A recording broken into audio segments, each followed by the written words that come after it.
우리가 실제로 볼 수 있는 건 우리 학생들이 보낸 점수들, 그 점수들의 평균이 어떻게 되는 것이냐. SAT 같은 경우는 통상적으로 이상이 넘는 것들이 좀 유의미했고요. SAT 베스에서는 보통은 토플 점수는 한 그 정도 이상이 돼야 아이비리그는 최근에는 좀 안정권인 것 같다라고 제가 판단을 하고 있습니다.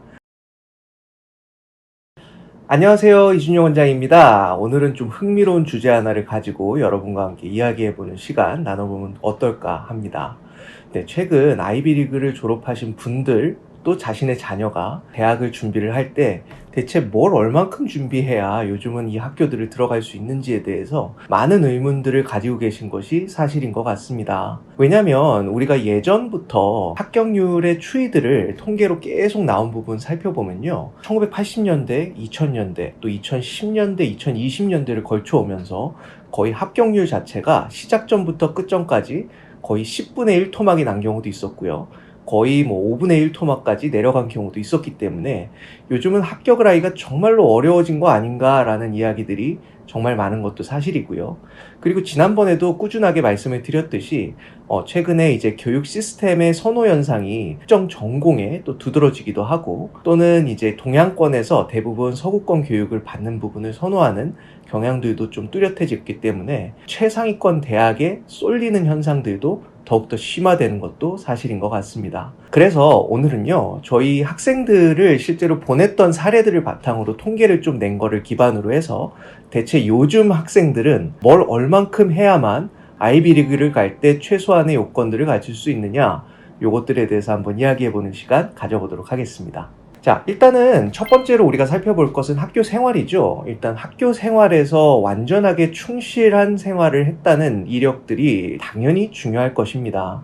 그래서 GPA 같은 경우는 당연히 만점에 웨이티드가 돼서 더 좀 높은 성적을 낸다든지, AP 같은 경우는 당연히 7개에서 8개, 9개 이상의 AP를 하되 시험 점수들도 대부분 5점을 맞는다든지, 특히 이제 클럽 활동 같은 경우 이제 우리 대부분의 학생들이 비슷한 생각을 가질 수도 있지만, 우리가 다른 엑스트라 커리큘러 액티비티가 빈약하다고 할 때 학교 안에서 모든 것들을 해결하려고 하는 그런 생각들을 가지다 보니까 불필요한 클럽 활동에 너무 많은 시간을 할애하거나, 아니면 본인이 어떤 롤을 막 정확하게 할 수 있는 것들이 모호함에도 불구하고 끊임없이 그런 것들을 막 발굴해내서 클럽을 새로 만들기도 하고, 이런 식으로 이제 너무 시간 낭비가 많은 경우도 많거든요. 그래서 제가 권해드리는 것은 한 2개에서 3개 정도의 클럽 활동 이상은 조금 문제가 될 수 있고, 본인의 타임 매니지먼트를 할 때도 상당히 제약이 따를 수 있기 때문에 그 포트폴리오로 한정시킨 다음에 최대한 오랫동안 그 활동에 대한 인볼브먼트를 늘리고,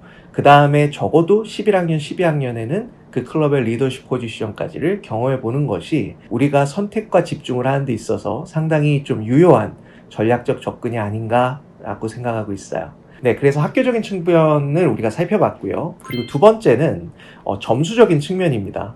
예전에 비해서 점수가 좀 확연하게 올라간 느낌을 많이 받습니다. 특히 이제 affirmative action 이런 것들이 위헌이다 이런 판결이 났고, 특히 백인이나 흑인이나 아시아인이나 이런 인종에 따라서 SAT 점수가 다르게 판단이 될 수도 있다, 이런 이야기들도 많지만, 우리가 실제로 볼 수 있는 건 우리 학생들이 보낸 점수들, 그 점수들의 평균이 어떻게 되는 것이냐, 이게 훨씬 더 정확하겠죠.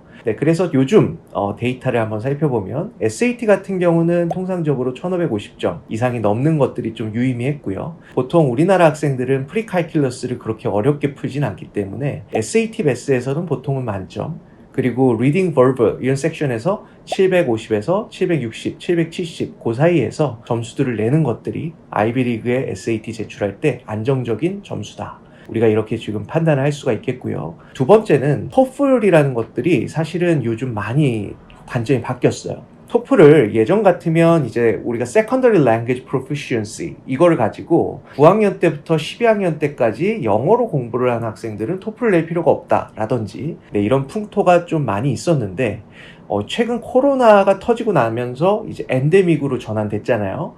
우리 학생들이 영어를 하는 것들을 대학에 합격한 뒤에 보니까 생각보다 그렇게 만족스럽진 않았던 모양이에요. 그래서 NIU를 포함해서 좋은 대학들이 그런 Secondary Language Proficiency 이런 것들이 충분히 잘 준비가 돼 있는 학생일지라도 토플을 제출을 요구하는 경우가 있습니다.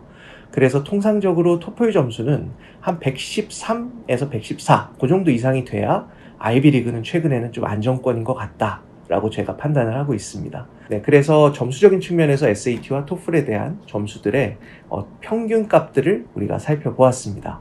그래서 실제로 저희가 이제 1530, 1510, 1490 이런 학생들과 대조해 봤을 때 확실히 1550 이상이 넘어가야만 합격하는 율들이 거의 두세 배 이상이 올라갔기 때문에 이런 점수들을 충분히 확보할 수 있는 시간이 있다면 사전부터 준비를 해서 점수를 확보해야 본인이 원하는 그 칼텍, MIT, 아이비리그 이런 쪽으로 진출을 할 때 가장 중요한 교두보를 확보할 수 있다라고 우리가 판단할 수 있겠습니다. 네, 그래서 일단은 점수적인 측면, 학교에서의 생활, 그리고 시험 성적까지도 우리가 얘기를 했고, 그 부분들은 사실 정량적인 부분들이 딱 정해져 있는 평균값들이 있기 때문에 우리가 그 점수를 낼 때까지 열심히 공부하는 것들이 최선일 수 있겠습니다. 다만 이제 많은 학생들과 학부형들이 혼란스러워하는 게 extracurricular activity랑 에세이 부분들을 어떤 식으로 과연 정리를 해야 되느냐, 이 부분에 대해서 항상 우리가 뜬구름 잡는 그런 생각들을 가질 수밖에 없어요. 그리고 많은 곳들에서도 확답을 내릴 수가 없기 때문에 우리 학생들 또는 엄마 아빠들이 굉장히 혼란스러워하는 것이죠. 네, 그래서 이 extracurricular activity에서 제가 이제 드릴 수 있는 것은 한 3가지 정도가 되는데, 첫 번째는 이전부터 말씀드렸듯이 9학년, 10학년 때부터 자신만의 키워드를 발굴하는 것은 정말로 중요하다. 전에도 계속해서 말씀드렸다시피 영미권 교육 시스템에서는 지금 계속 생각들이 바뀌어가고 있죠. 산업의 상황이 급변하고 기술의 발전이 굉장히 빠르게 가속화되다 보니까 요즘은 좋은 대학을 나와서 좋은 기업에 바로 취직하는 것이 아니라 어느 정도 고등학교 때부터 대학교를 졸업할 때까지 한 8년에 걸쳐서 충분한 경험들을 스스로가 만들어 나간 다음에 바로 현장에 투입이 되면 자신만의 역량을 계속해서 배가시키는 것들을 할 수 있느냐를 요구하는 것이죠. 그래서 고등학생 때 자기가 원하는 전공이나 방향이 커리어 패스와는 다를지라도 명확하게 기준점을 정한 다음에 충분한 경험을 쌓고 이런 경험을 해봤는데 잘못돼서 이런 부분들의 이유 때문에 난 이런 방향으로 튼다.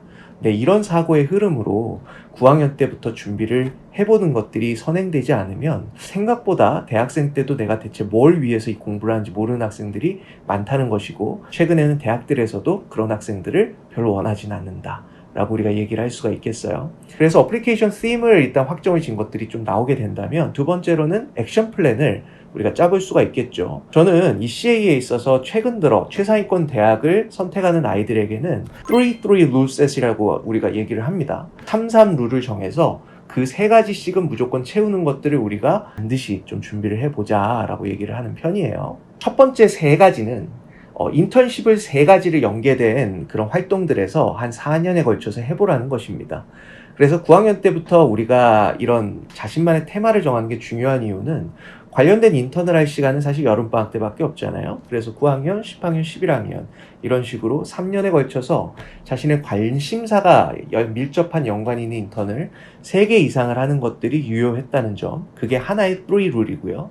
또 다른 3 룰은 예전에 되게 평가절하했던 이런 프로그램에 대한 밸류가 생각보다 있다는 점입니다. 최근에 저희가 이제 계속해서 성과를 냈던 성과 분석들을 바탕으로 통계를 내보니까 명문 대학에서 운영하는 썸머 프로그램이라든지 거기서 운영을 하는 온라인 프로그램조차도 그거를 들었던 학생과 안 들었던 학생의 당락의 차이가 생각보다 많이 두드러지는 부분이 있었기 때문에 적어도 온라인 프로그램이라도 한두 개 이상을 원하는 대학, 본인이 지망을 하고자 하는 대학의 프로그램으로 들어보는 것도 의미가 있을 거고, 그 2가지 정도를 하면서 또 다른 하나를 코세라 프로그램 같은 것들을 한 3년에서 4년 사이에 한 3개를 나눠서 이렇게 서티피켓을 관심사에 엮어서 좀 취득을 한다든지 이런 식으로 해서 another 3 룰셋을 채워나가는 노력도 유의미하다고 볼 수가 있다는 것이죠.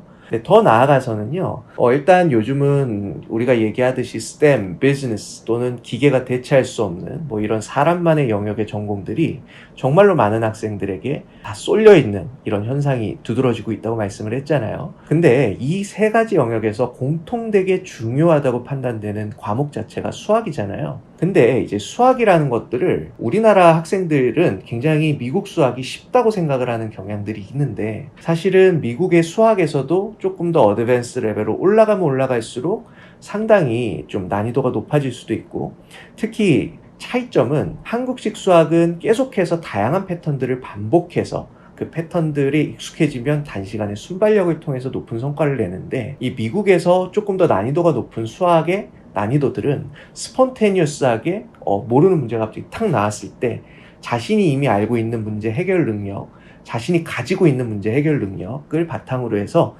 이런 문제 해결을 극복하고 상황을 이렇게 좀 돌파하는 능력들을 요구를 하는 경우가 아주 큰 차이점이거든요. 그래서 보통은 AMC로 시작을 하는 경우가 많고, AMC는 American Math Competition, 그래서 AMC 8학년까지 할 수 있는 AMC 8, 10학년까지 할 수 있는 AMC 10, 12학년까지 할 수 있는 AMC 12, 이 정도의 수학은 우리가 손을 대는 걸 시작하는 거는 필요하다.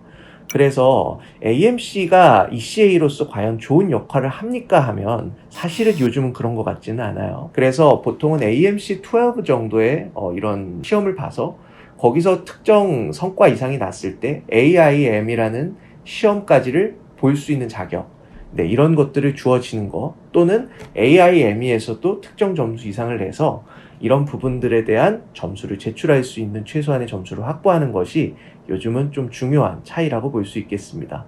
그래서 AMC, AIME 스코어 같은 경우에는 우리가 예일이나 칼텍, MIT 같은 곳의 어플리케이션 폼에서 이 점수를 기입하는 난도 따로 있는 것으로 저희가 알고 있기 때문에, 보통은 AIME에 우리가 문제들을 살펴보면 보통은 대학교 한 1, 2학년의 공학 수학들까지를 다루는 경우도 꽤 많기 때문에, 네, 미리미리 우리가 준비를 한다면 아무래도 대학 때 이런 수학 문제를 새롭게 스킬셋을 올리는 것들에 시간을 쓸 때 더 창의적인 생각들 또는 도전적인 태스크들을 실행하는데 다양한 기회들을 얻을 수 있다는 점도 있기 때문에, 네, 그런 부분에서 꼭 대입이 아니더라도 그 정도의 수학 정도는 우리가 준비해보는 게 어떨까 여러분들에게 권해보고 싶기는 합니다. 네, 그리고 마지막으로는요, 하나의 프로젝트 정도까지는 꼭 해보는 것들이 좀 중요하다는 것이죠.